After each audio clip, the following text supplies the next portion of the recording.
Picture this. You're Keir Starmer, standing at the dispatch box trying to answer a question about disability funding, when suddenly a Tory frontbencher starts shouting so loudly that the speaker threatens to put him on the express train out of the chamber.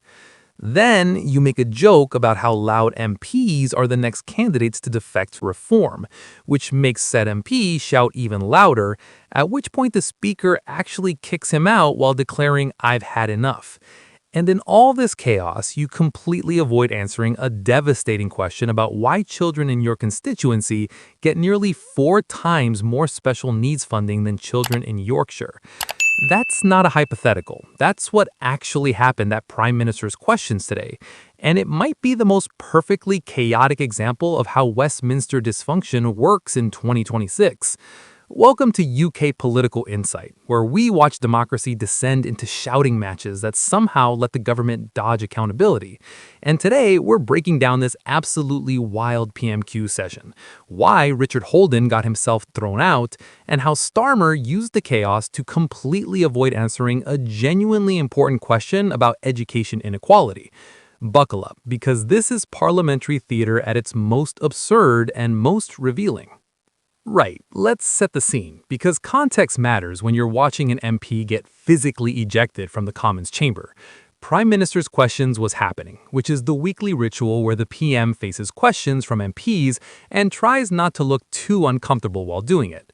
Keir Starmer was at the dispatch box answering a question about disability funding in schools, which should be straightforward policy discussion. Except Richard Holden, the Conservative MP for Basildon and Billericay and Shadow Secretary of State for Transport, was apparently shouting from the benches loud enough that the speaker felt compelled to intervene. Now, heckling at PMQs is normal. It's expected.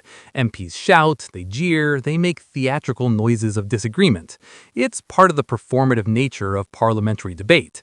But there's apparently a line between acceptable heckling and whatever Holden was doing, because Lindsay Hoyle, the speaker, stopped proceedings to address him directly. And the speaker's intervention was absolutely brilliant in its passive-aggressive Britishness. Hoyle said, "Mr. Holden, as Shadow Secretary of State for Transport, you'll be getting the express train and you'll be out of here." This is peak parliamentary wit. Holden's the Shadow Transport Secretary, so Hoyle threatens him with the express train, as in the fastest route out of the chamber. It's the kind of joke that probably killed in the moment, but also served as a genuine warning. Shut up or you're gone. But here's where it gets really interesting. Instead of taking the hint and calming down like most MPs would, Starmer decided to twist the knife. He resumed speaking and said he's making himself the next candidate for the Thursday defection. Those that shout loudest end up over there. This is a reference to Robert Jenrick, who was shouting from the Conservative benches at last week's PMQs, and then defected to Reform UK the very next day. Starmer's essentially saying, keep shouting like that and you'll be the next one to jump ship to Farage. Now, this is objectively a pretty good political burn. It's topical, it's cutting, and it makes Holden look like he's lost control. But it also had a predictable effect. It made Holden even more riled up, because nothing makes someone who's already angry calm down quite like being publicly mocked by the Prime Minister in front of hundreds of MPs and broadcast on television to the entire nation. Holden apparently started shouting again, and this time the speaker had absolutely had enough. Lindsay Hoyle told Holden to leave the chamber, adding sternly, "I've had enough." Those 3 words carry weight when they come from the speaker. This isn't a request or a suggestion. This is the person in charge of maintaining order in Parliament telling you that you've crossed the line and you need to get out. And Holden had no choice but to comply, because the speaker's authority in these matters is absolute. So, Richard Holden, Shadow Transport Secretary, had to walk out of the chamber amid loud heckling from Labour MPs, who were absolutely loving this. And in what might be the most British moment of the entire debacle, Holden bowed to the speaker's chair before leaving. Even when being thrown out in disgrace, parliamentary protocol must be observed. You bow to the chair. It's the rules. This is what happens when centuries of tradition meet modern political chaos. But here's where this stops being funny theater and starts being genuinely concerning. The The disruption and chaos that Holden and Starmer created meant that the PM completely avoided answering a really important question from Conservative MP Charlie Dearhurst. And this question wasn't partisan noise. This was substantive policy criticism backed by specific numbers that made Starmer look terrible. Dearhurst represents East Yorkshire, and he pointed out that his local authority has the lowest per-pupil funding for special educational needs and disabilities in the country. Meanwhile, Starmer's own local authority in Camden has the highest. This isn't a small difference. We're not talking about a few percentage points. Children in East Yorkshire receive just under £1,000. Children in Camden receive over £3,800. That's nearly a 4-to-1 ratio. Dearhurst continued, "The gap is getting wider, so can the Prime Minister explain to the House why he thinks children in my constituency are worth so much less than the children in his?" This is a devastating question because it's personal. It's not about abstract policy. It's about why Starmer's own constituents get nearly 4 times more funding than children in Yorkshire. And Starmer has repeatedly pledged to end this inequality. Multiple times, apparently, according to Dearhurst. So this isn't even about asking him to do something new. This is about asking him why his government hasn't delivered on a promise he's already made. Why is the gap getting wider instead of narrower? Why are children in his own constituency benefiting while children in Yorkshire aren't? These are completely legitimate questions that deserve answers. But instead of answers, we got theater. We got shouting, we got the speaker threatening MPs with the express train, we got jokes about defections to reform, we got an MP literally ejected from the chamber, and we got absolutely no accountability for education policy failure. The defection joke Starmer made is also worth examining because it reveals something about the current Conservative Party crisis.